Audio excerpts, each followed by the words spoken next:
would be incorporated into the process of making observations and eliciting meaning from the facts. So remember, I said at the beginning that positivist emphasis on empirical knowledge basically requires us to observe what is happening. On the basis of our observations, come to a conclusion. So this is what is inductive method of reasoning. What is she getting at us in this paragraph? Take half a minute to read it. Does everyone have access to it? Okay.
Okay, let me know when you're ready.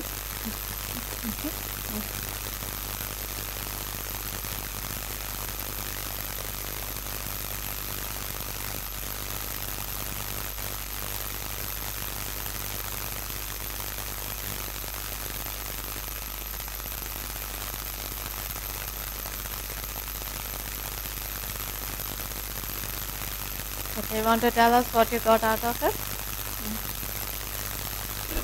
Can you get the mic? Take the mic. Sorry, ma'am. I couldn't do the reading because. That's all right. But that's why I gave you time to read now. Actually, our internet is not fine these days.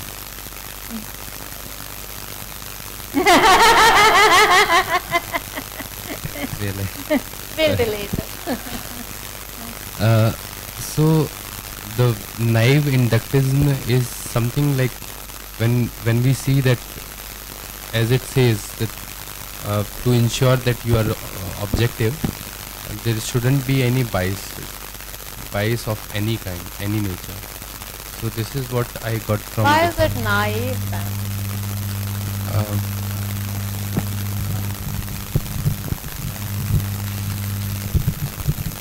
I think it's naive because of the presumption that you won't be influenced by any other factors independent of what you're supposed to make a deduction of, which is what they're saying, that it requires superhuman effort to not be influenced by X, Y, Z other factors in coming to that logical conclusion, that by questioning the idea of one objective truth that is coming out as a means of that induction. So I think that's where we're getting at the naive nature of this presumption that I will not be influenced by anything else in coming to that induction.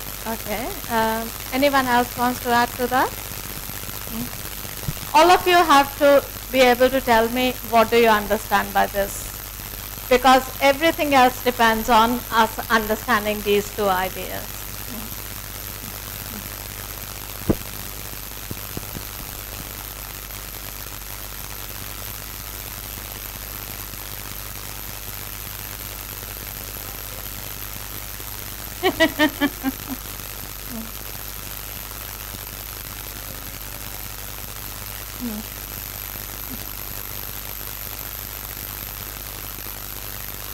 Yeah.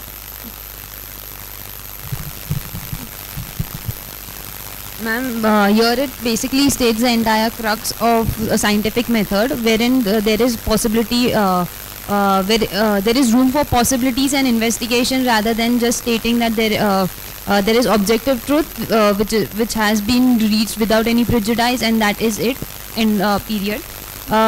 So that is what is stating here, that there will be prejudices, there is no objective truth, and But basically, what science is depending upon is you collecting facts, you observing facts, And and then on the reaching. basis of that coming to a conclusion.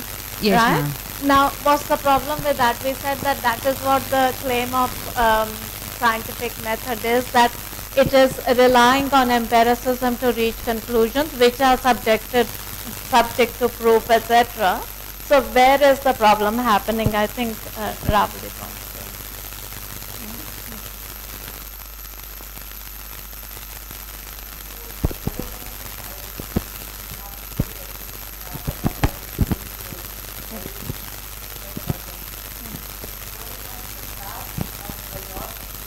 No, not of a law situation, any situation, whether you are a scientist or a lawyer, at the moment it doesn't matter. So at this point,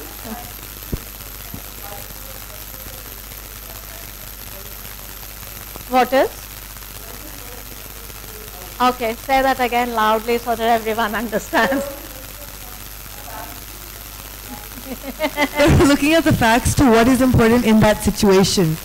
So if they're doing research, say, about the sky, they're not going to look at the trees and plants, even though that's a part of science. They'll only look at what is relevant to the research they're doing, which is essentially... Yes, so the point that is, you're correct, and that's why I wanted you to say it loudly, that basically what we are getting at is that you don't go around the world just collecting information. So yes, empiricism depends on information sort of supporting your conclusion, but for you to collect information, you have to first decide why is something important and worth collecting for you to reach the conclusion that you want to reach. In some ways, you have already decided what the conclusion is going to be by focusing on certain facts, because you have decided that they are the important facts, not other facts.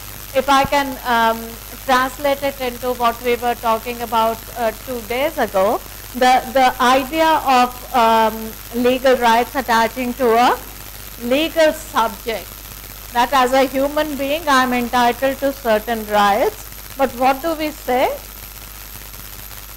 The fact of your being a man or a woman, the fact of your being having able-bodied or not able-bodied, the fact that you have a certain race, the fact that you have a certain religion, we have decided by definition before we start are irrelevant.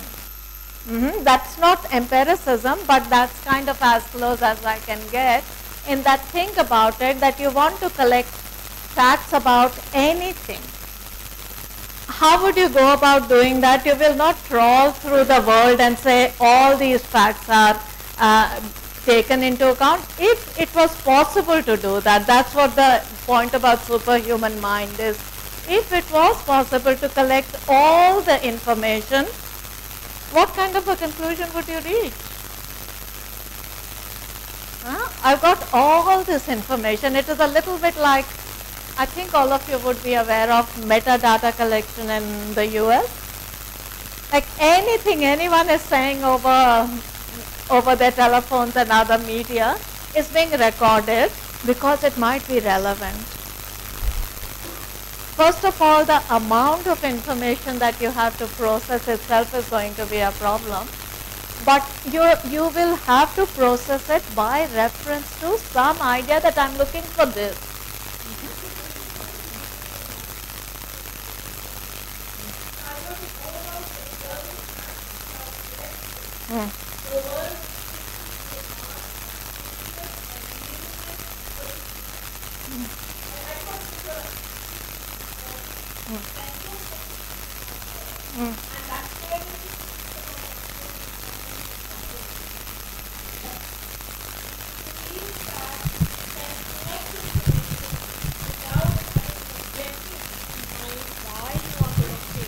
Then necessarily you're going to have this meaningless kind of reality.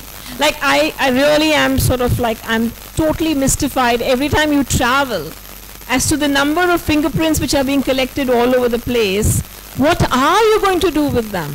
I mean, the mass is so huge that for you to be able to sift out or identify the problem fingerprint in itself is very, very difficult. And yet, I suppose there's a certain kind of, I personally feel it's a certain psychological kind of an impact that you create, that yeah, we're collecting data, we're very scientific about it. We have a full database of all the fingerprints of everybody in the world. To what joy? I mean, really speaking, what are you going to do with it? That is a question that doesn't come.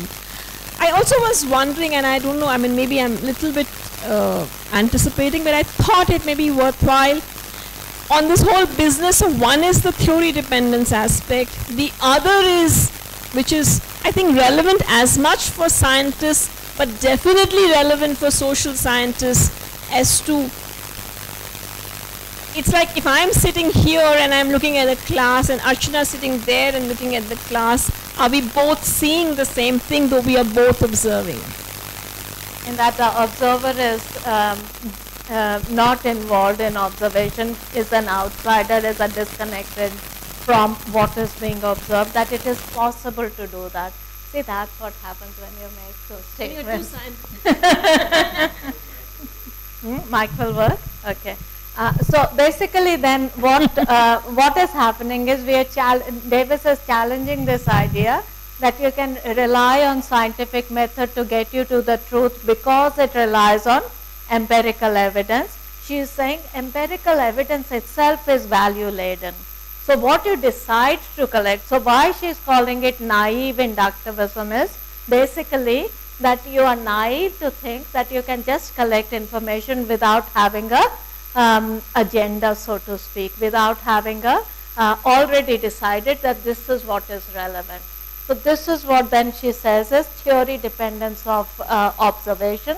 That is, when you are observing something, you are coming from a perspective that you have already decided that it is important to look at people's gender. In deciding that it is important to look at people's gender, you have made that value choice for whatever reasons. The point is, you could have chosen something else, or somebody else could have chosen something different. Now, is choice the problem, or is the fact that without choice you will not move forward the issue? So I'm a feminist, I'm interested in gender differences. Somebody else says to me, I'm not a feminist, I'm not interested in that. There is no real argument that we are both free to go the way we want to go. The point is that I am a feminist and I decide that this perspective is worth pursuing, is something that makes the claim to objective knowledge that much more difficult. So it's not only that as a feminist, I am doing something that is particular, and somebody else who's an unbiased observer of what is happening in society, it simply is not possible. So mainstream thinkers, when they say that feminists are biased, basically are saying that mainstream is not concerned with gender, but is the mainstream looking at both men and women equally? Or what is being called a neutral perspective is actually a masculine perspective, which is what a lot of literature is saying, that the so-called neutral position of the observer is basically claiming something that is coming from a perspective but not naming it as a perspective. Everything else is a perspective, but this is neutral. So the point that Amita made earlier, the issue here is not that this perspective or that perspective, the possibility of having no perspective. That is objective. Is that possible? So a lot of legal theory, a lot of legal writing tells you that yes, it is possible. And this is the point of this, this chapter, that it is hammering the point that your confidence that you are using scientific method, and that's why you are reaching the truth of the matter, may be problematic, not only because law is using some other discipline's method, but even for scientists, there is no possibility of observing in a non-biased, in a non-perspectival fashion. So it is naive inductivism which says that it is possible, and what Davis is getting at is it is naive because you have this kind of a faith in being able to be unbiased, but it really does not work like that. The second point is that whatever you are observing from having made a choice that this is what I want to do, and that makes your observation theory dependent. Now, if it is theory dependent, what happened to that argument about objective knowledge? Do you get the point how she is coming to this conclusion that possibility of objective knowledge is itself questioned, not only in law but in natural sciences itself. So when you use these concepts from natural sciences to study something like law, you're already starting with a misconception of what it is that scientific method can achieve for you. So if you haven't done so, I would like you to make a little note about these two concepts, and these are the concepts that will allow you to deal with the notion that so-called objectivity of natural sciences itself is problematic. So the issue for us is that when we use that method, we can have no more confidence than the scientists can have that they're reaching objective truths of the matter. Alright, the other point is that science claims that it can give you the truth because its theories are falsifiable.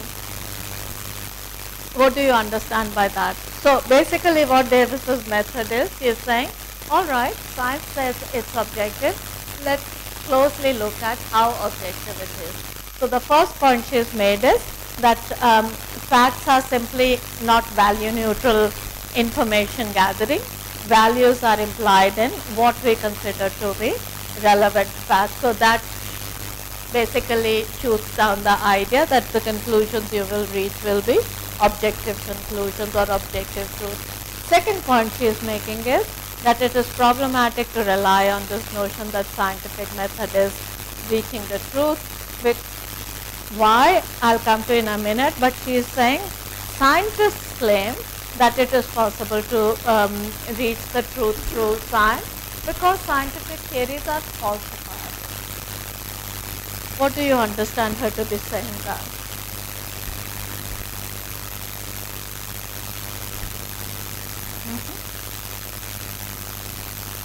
Anyone wants to tell me? If you want to go to page 131, bottom paragraph of the reading.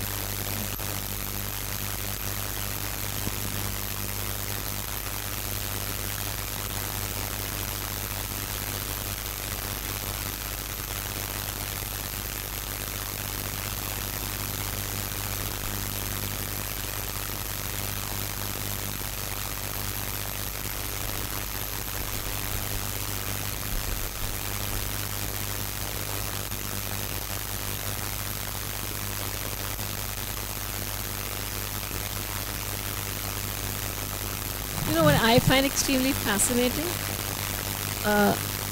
is that when you say falsifiable, of course you are saying that we make a hypothesis, it holds good till we find something to the contrary. And in the meanwhile, it is the, like our version of what we say is our state of knowledge now. It is true to that extent. It's that the whole realm of applied sciences, or when you act on a certain scientific hypothesis which could be falsified subsequently, is such a lot of things happen in this very semi-constructed kind of knowledge. And because you're saying, but we are willing to accept it if we have gone wrong, how much authority you claim on the basis or strength of that?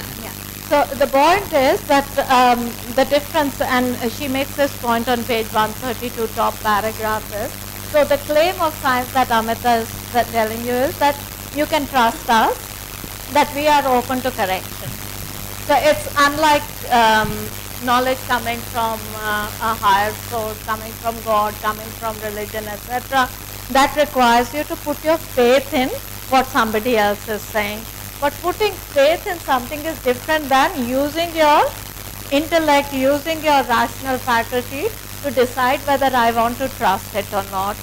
Science is saying you can trust what we have to say because everything we say is subject to proof. Alright, so subject to proof meaning if it doesn't add up to what we are claiming, well, it will be that it is a falsified theory. If it is a falsified theory, we will change it. What Amita is getting at is when you look in the history of science, it's very rarely that a theory is actually falsified. So you have to make a distinction between falsifiable and falsified. The fact that it is falsifiable gives you so much legitimacy. With the promise that when it is falsified, we'll have no problem in changing it. But in the meanwhile, it's not that we have proved what we set out to prove, but possibility exists that it may not be proved. So we don't have the, if you like, the responsibility to prove it as uncontroversially true. So there are three things happening here. That my theory is falsifiable gives me the authority or gives me the legitimacy that look, I'm open-minded, I'm not closed-minded. Many theories are actually not actually falsified, so I don't have to actually face the consequences of that my theory actually wasn't proved correct. So proved correct, falsifiable and falsified are on a spectrum, but the function of reaching knowledge like this is that basically you're saying that I didn't have to actually say, and she makes this point that proved conclusively and falsifiable are not the same thing. Now think about it for yourselves.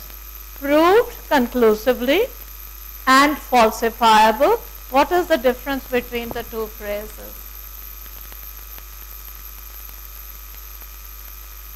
Proved conclusively is not the scientific experiment, but my example from before, that when the wind blows from the west, it rains. How would you prove that conclusively? What would you have to do to prove that statement? Suppose it is possible to prove it. What kind of evidence would you need to prove that statement conclusively to be the case? When the wind blows from the west, it rains. It means that you should be able to show that it never not rains when the wind blows from the west, and also you should be able to show that when the wind blows from north, also it doesn't rain. But we don't go that far.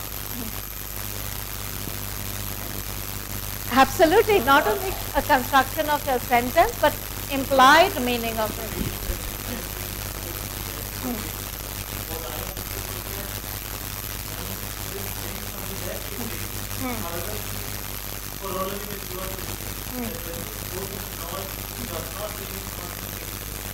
No, it's not contained in the sense, so that's the point. That the statement is falsifiable, but it is not proven to be correct.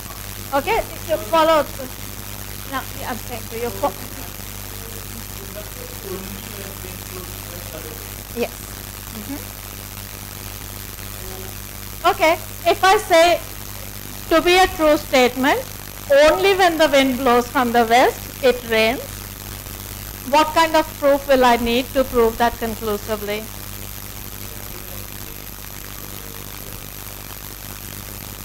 Okay, take the sentence again. The original sentence. Okay, Everyone should follow this. Write it down for yourself, please. Only when the wind blows from the west, it rains.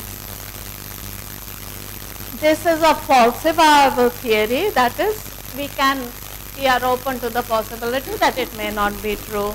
But what would you have to do to make this statement conclusively proved? Conclusively proved.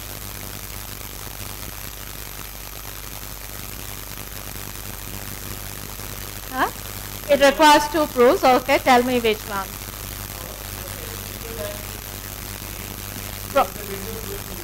Okay. चलेगा.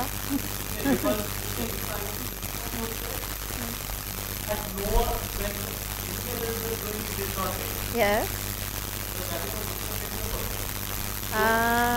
Okay.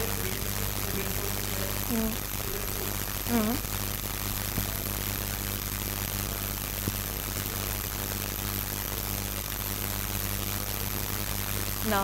What was the sentence I asked you to write down?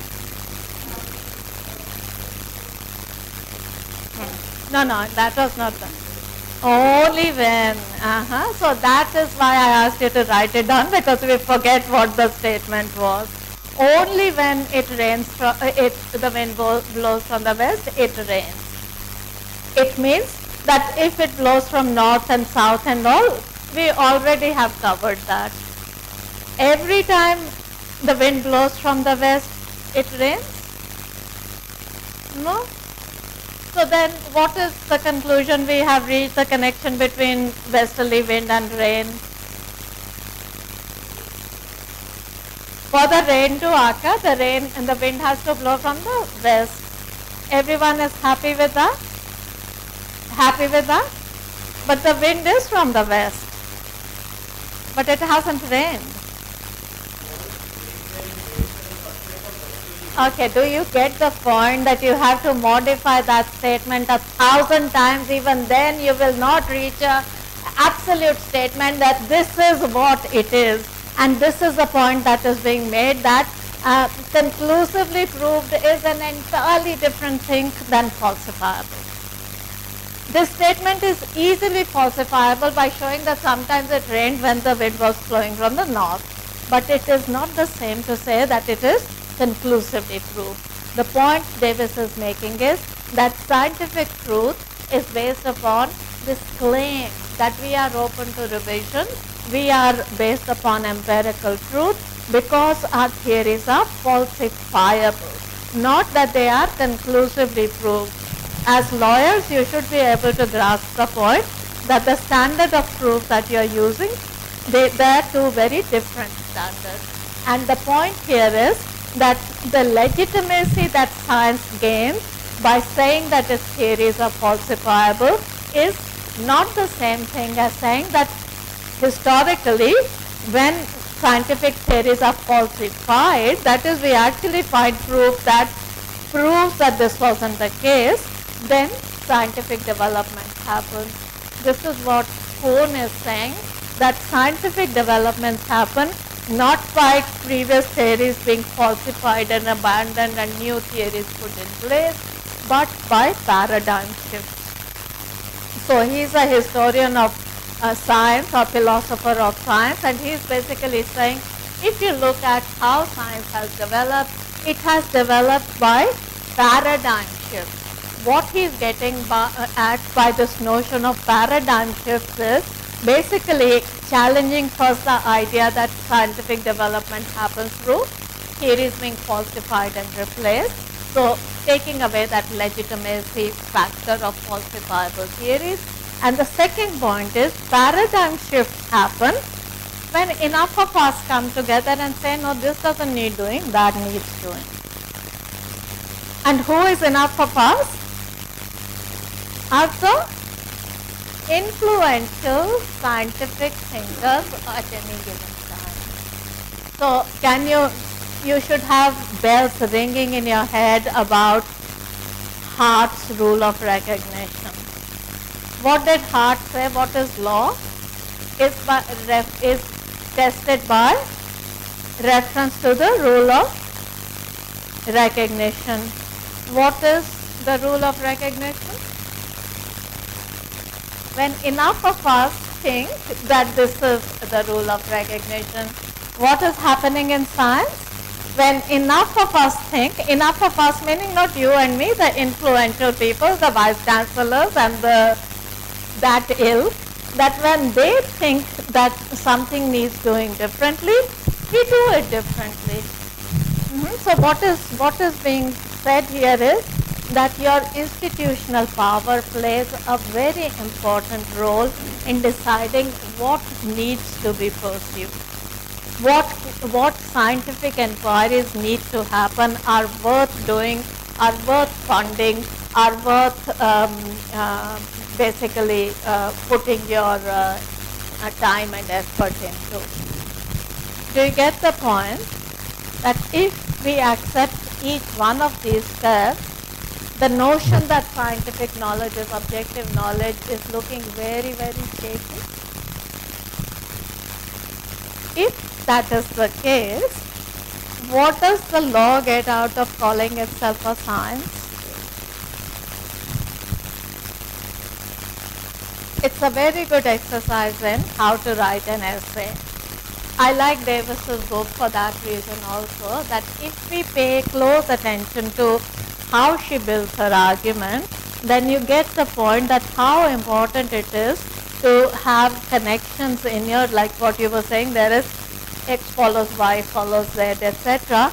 The connections in her argument are singularly worth looking at. So what is she getting at? All right, you think that scientific method is the current method of proving something to be true, worthwhile, etc. Let's look at what does science have, how is scientific truth established within science. So we haven't even gone to how the law uses a scientific method. She's saying you put so much faith in that something is scientific, that's why it is worth following. She's saying scientific knowledge is as if you like, non-objective. I'm trying to find a neutral word. As non-objective as any other knowledge. What is the point of the exercise? The point of the exercise is not, well, we succeeded in showing that all of you are idiots, that you don't understand what you're doing. No, the point of the exercise is basically to challenge this hankering for being able to find a method that will reach objective truths. Okay? She is hammering the point throughout the book that there is no such thing as objective truths, whether in science, whether in any other discipline. If that is the case, what other option do you have? Science exists, law exists, every other discipline exists. Just because I have been able to establish that there may not be objective knowledge, have I demolished the whole modern enterprise of disciplinary thinking? No, her point is acknowledge that you and I are engaged in the process of making certain ideas look like that is the way to think.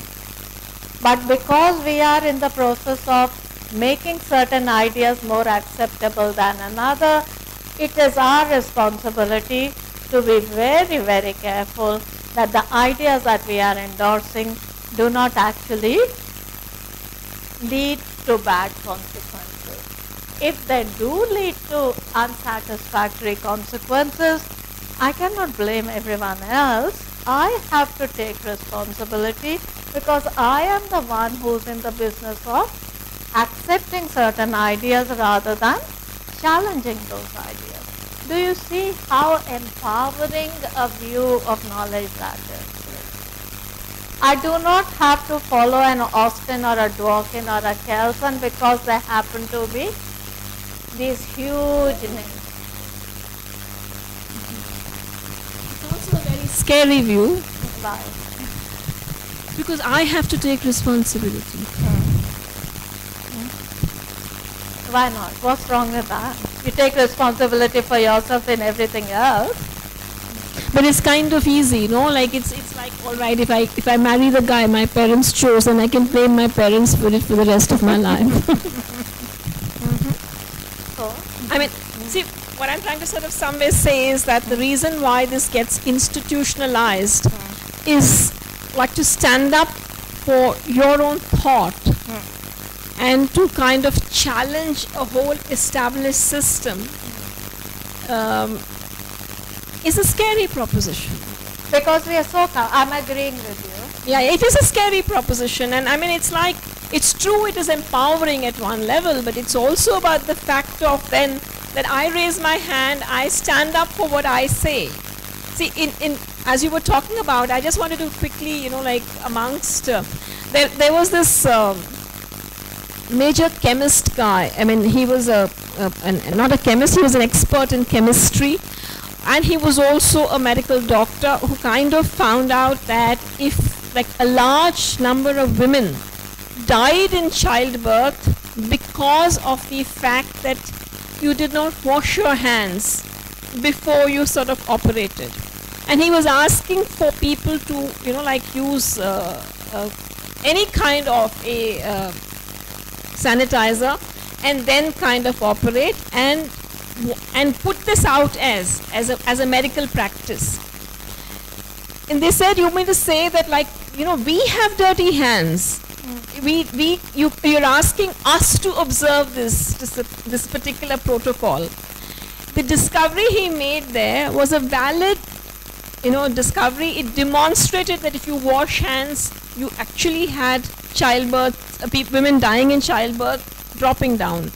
But because he was taking on an entire establishment, the chappie died, like, you know, he was like, he went crazy, it wasn't, his entire articulation was not accepted. And it's much later that, you know, when the establishment accepted it. So you'd have any number of stories of the kind wherein the individual standing up.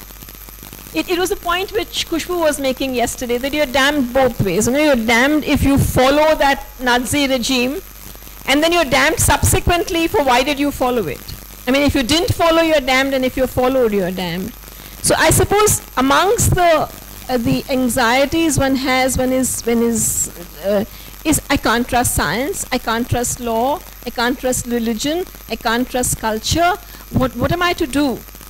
And I just felt that I should voice it, that as one is hearing it, it's both things. It is one level, it is about that, you can be your own person and you can continually think through things. But at another level, it is also that you have to continually think through things. And yeah, but also I kind of made this point to some of you who we had a talk in the morning, that the point of the exercise is not only to make us individually guilty or make us individually shaky in what we know or what we think we know, etc.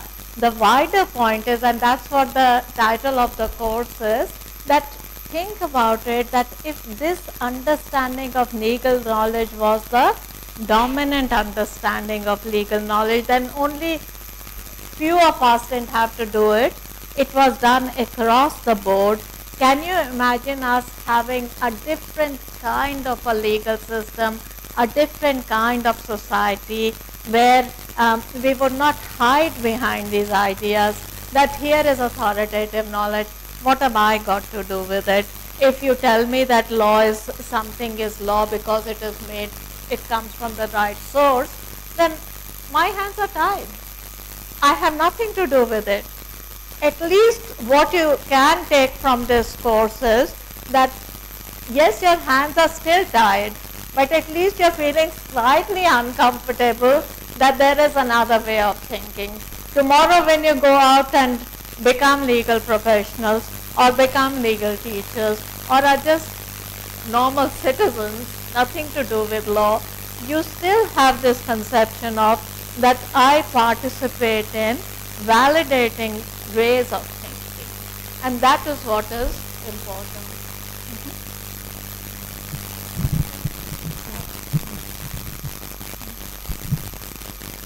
I'm trying to relate to what Dhana ma'am is saying with regards to what we did yesterday, when we were saying that for the sake of convenience, a judge not, following positivism, a judge not thinking outside the box, is putting it in cliche terms, not thinking or just following precedents or something like that for the sake of convenience. Or here also, like ma'am gave, I can think of Galileo when he said that earth is round, he was castigated hugely for saying that. So just for the sake of convenience, I can't read. Yeah, there is one point about sake of convenience, that not rocking the boat makes my life easy. That's all right and that's acceptable, because there is only so much personal price you can expect to pay for changing the system. But you also cannot sort of run away from the fact that while it is okay not to rock the boat too much, it is also somewhere our responsibility to at least give it an answer or think for ourselves, and hopefully have the snowball effect of that if enough people start thinking like this, we would end up with a different conception of legal theory. And this is the point about that at the moment, positivist way of thinking is the dominant paradigm.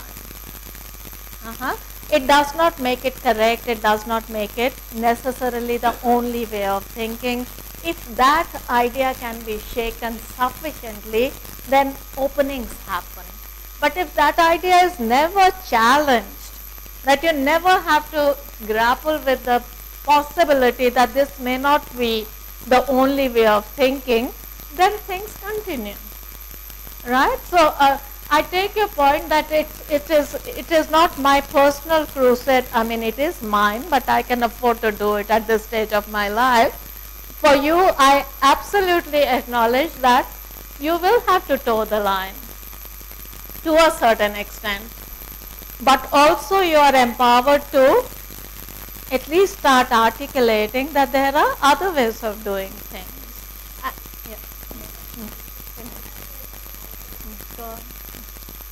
See, I asked that first question. I had another kind of response to the point you were making, and that is more a supplementary one. See, the way I sort of see it is that, and I still hold by, because I can understand. Very often in my own classes, I have, like this kind of response coming in, my God, this is scary. But on the other hand, it is also giving us an understanding that there is a major structural pattern which is casting us the way it is casting us. And that knowledge and that understanding, this is not anything wrong with me. Like some of us would get buffeted around. You will, by the ostensible values of a system, you are doing things and yet you are not getting the kind of results which the system says you would be getting. So you comprehend that, all right, if you are not, the point which Kuhn is making, if you are not part of that scientific community, or you are not part of that legal establishment which calls the shots, then the fact that what you are saying is reasonable, coherent, logical, maybe even just, would not matter. Because where you are situated in that power hierarchy very critically influences whether your knowledge would be seen as the knowledge. That's one dimension of it which is for me extremely important. So when you know that, that is liberating, because then it is not that it's my fault. It is that, all right, the system is in a way cast against me. So then the second kind of, I think, purpose, at least for me in the course, then becomes maybe not a changeover, maybe not a revolution, but subversion, to learn how to work both ways, to learn that, all right, your ostens, see, it is like yesterday we discussed that there is a large amount of subjective decision making which is happening under the guise of the law. You are saying you are being objective when in fact you are pushing a certain subjective agenda. The question that I would want to put forth, and that's a worthy insight because it comes as much from Kuhn as as the other discussion we are having is, can you do the same?